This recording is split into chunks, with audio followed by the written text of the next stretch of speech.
Get him.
The box crackles and gives off an odd glow, but no longer shows Polka's mother.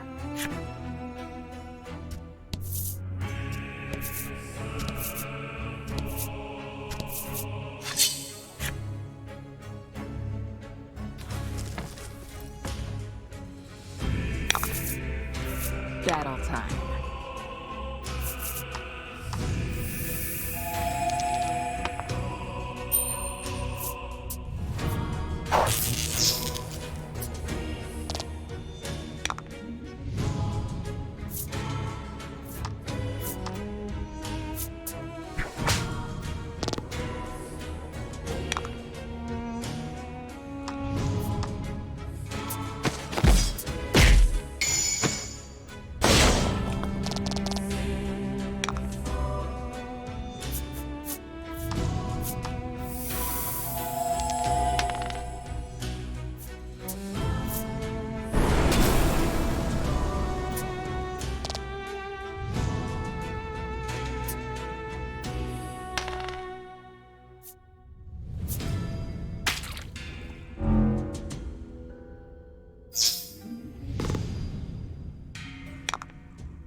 You pick up the small object, and for a brief moment, a detailed image of happy-looking monsters is displayed on it. A moment later, it vanishes. What sort of device is this?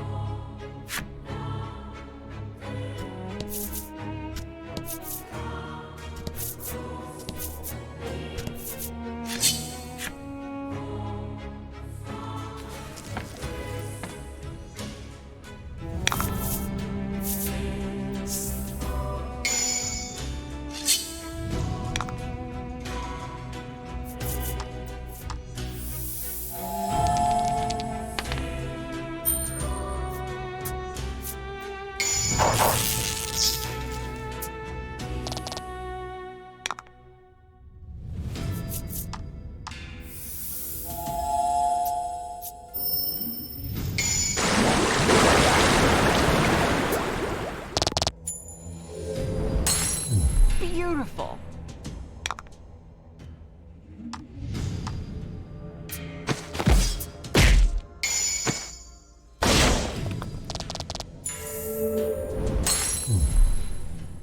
That's how it's done.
Beautiful.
The iron box is rusted here and there, but is notably free of dust.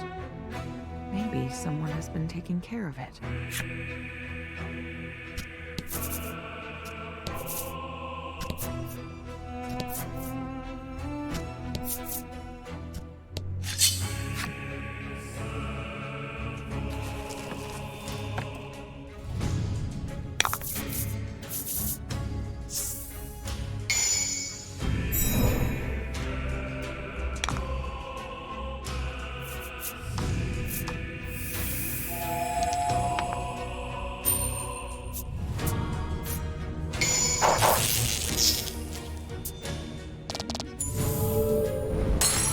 Beautiful.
The monster pouts.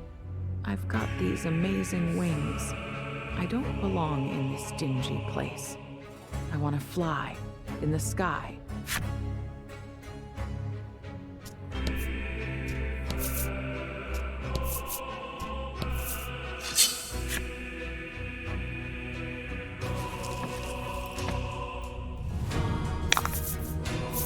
Get up.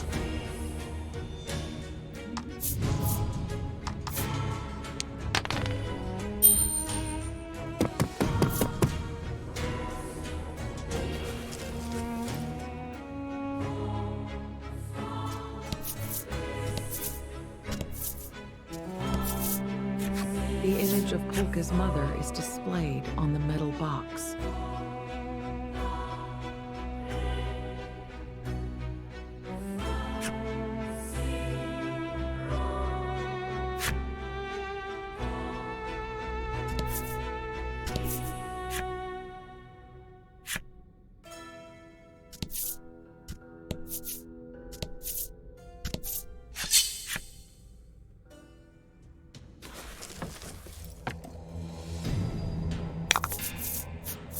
To battle.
The monster mumbles, "What I wouldn't give to take another drive up the coastline."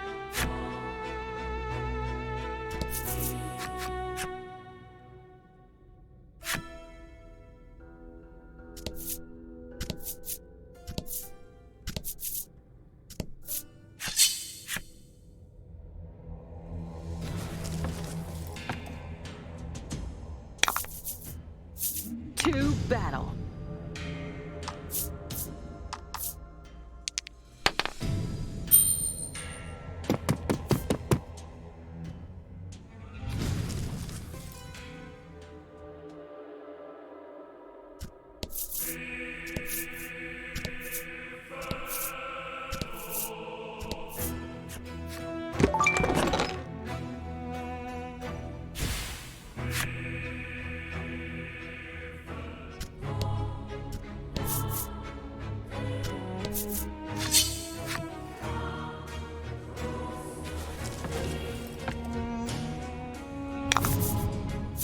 To battle.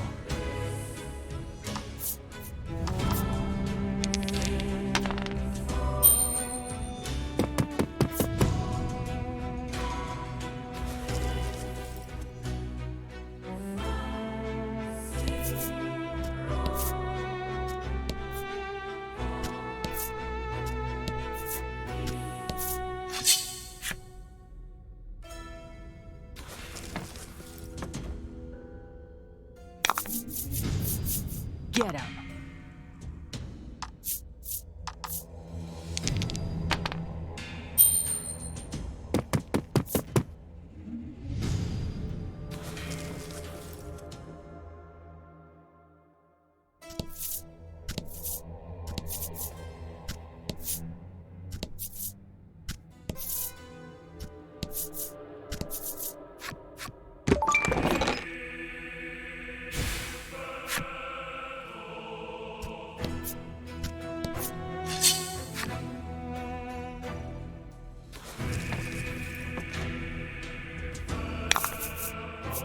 Battle time.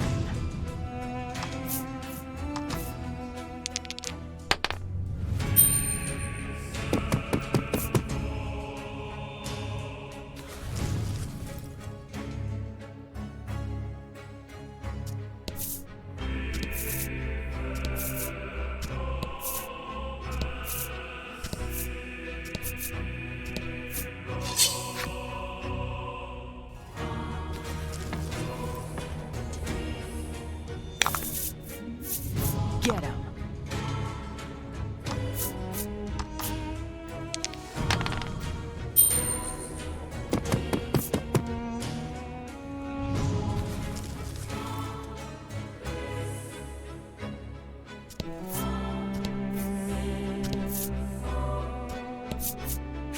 The image of Polka's mother is displayed on the metal box.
Battle time.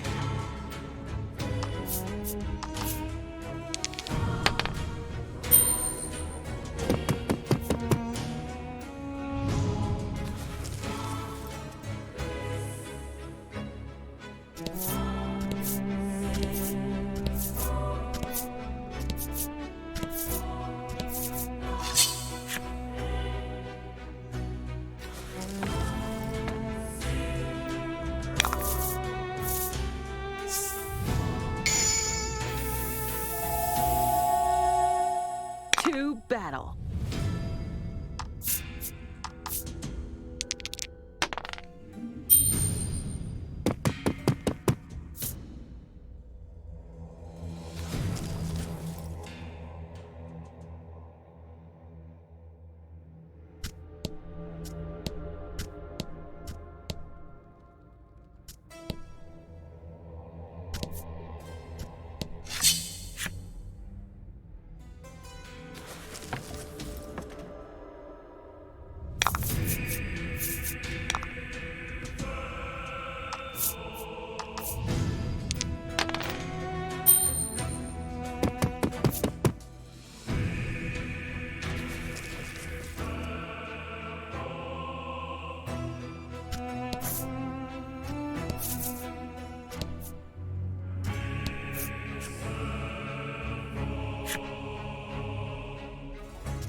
Polka's mother stands waiting for you, surrounded by monsters. In the midst of the confusion, you direct a question at the woman, who seems to be Polka's mother.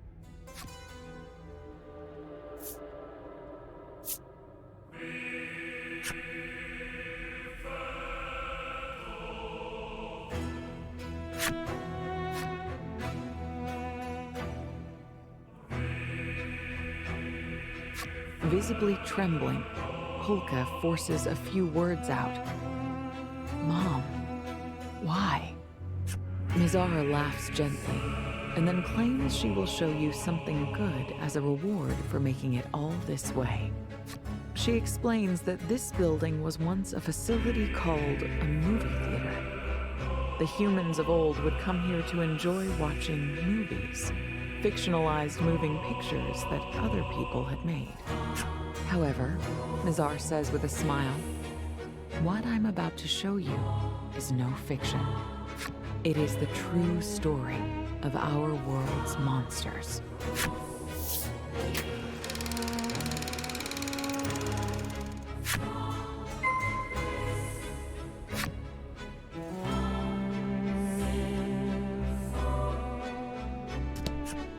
Don't get any funny ideas now. I just might change my mind, Mizar says, a questionable smile on her face.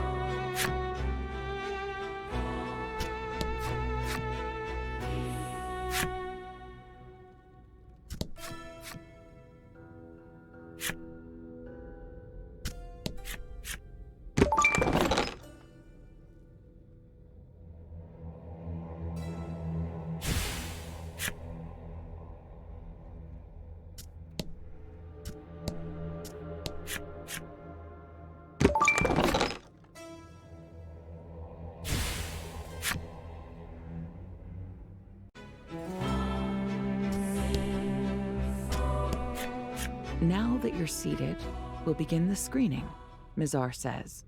She then activates the movie device.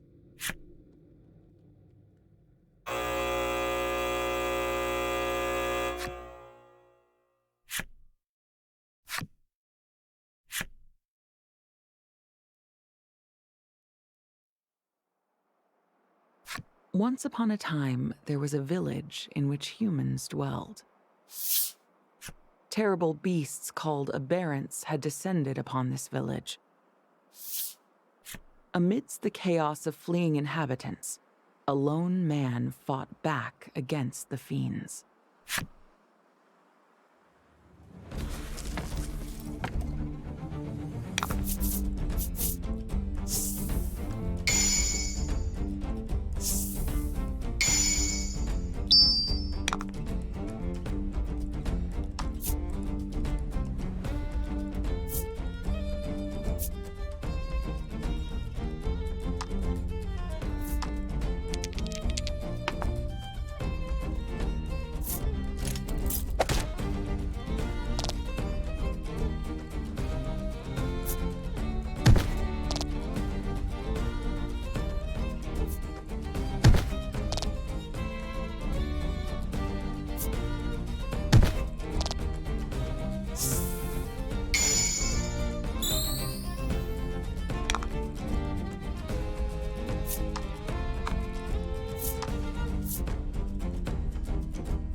The man succeeded in fighting off the aberrants, but still he lamented that he was unable to save more people.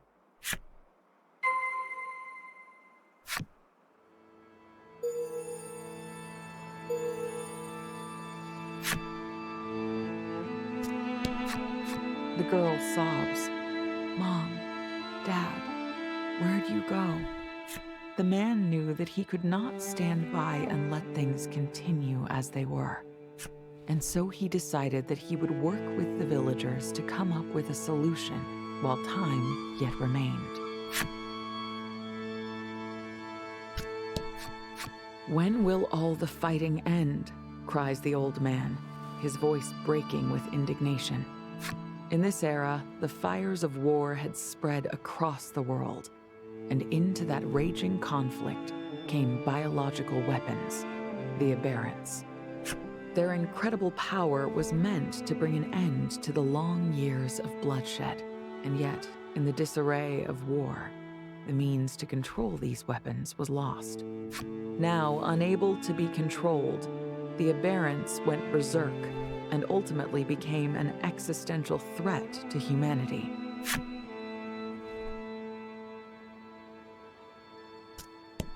This ballista was installed to safeguard the village. Its massive arrows have split many an aberrant skull. Looking at the rows of dwellings and shops, the man became determined to save the people who lived here, no matter the cost.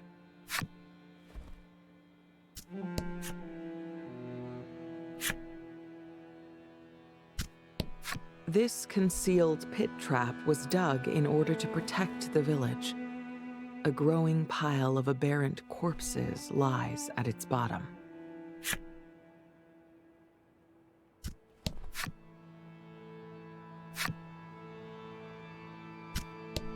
This trap was rigged up to protect the village. Boulders drop from above and crush the aberrants below.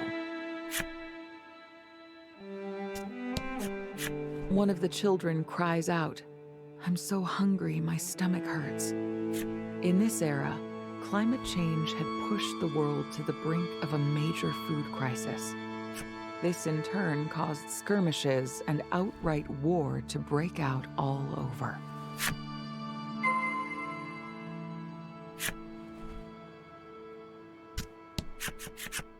A throng of people has gathered at the assembly hall. Persuaded by the man, the villagers decided to turn to a last resort. They would turn to genetic modification in order to give themselves the strength to fight back against the aberrants. And while those whose bodies were altered in this way would have strength enough to rival the aberrants, their appearance would be totally and irrevocably changed. But the people were determined to do this, to secure a future free from the aberrant terror. Women, children, and the elderly were sent away to a place of safety. Then, hands trembling, each of the remaining villagers accepted a drug from the man who had proposed the plan. And every single one of them was transformed into a monster.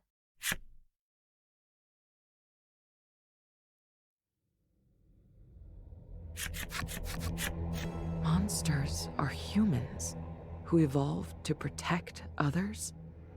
Polka is quivering like a leaf in the wind. Mizar smiles her gentle smile once more. Very good.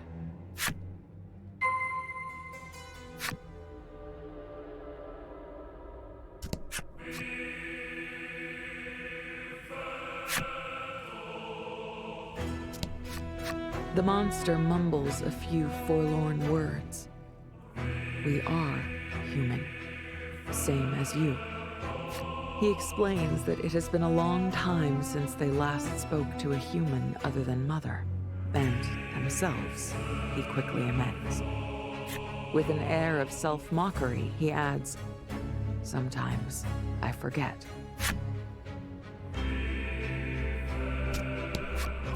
Voice filled with resentment, the monster says, "We are human. Why did the others treat us so badly?" He goes on to explain that as the aberrant threat receded, those who had transformed faced persecution at the hands of the surviving humans. Each day brought with it a new indignity. At length, they were driven into this cold, remote place where the mere act of survival was a bitter struggle.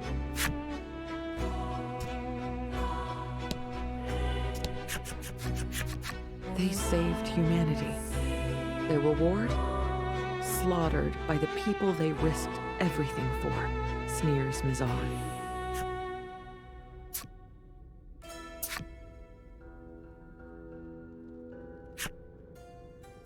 There is something wrong with this world. You agree, don't you, Legol? Mizar says, fixing her gaze upon him. Legol hangs his head as though all strength has left him.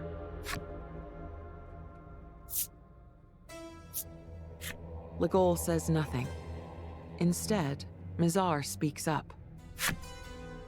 You're utterly hopeless, Legol. She beckons you forth. Come this way.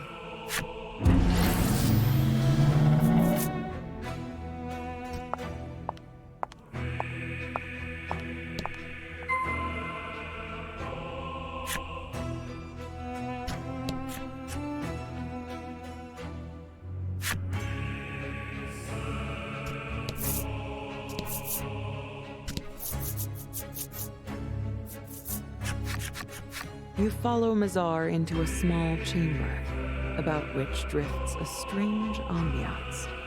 She explains that it is in this laboratory she conducts research on the mutagen that transforms humans into monsters. Her goal, she continues, is to mutate all of humanity into monsters, and in doing so make the world a truly equal place.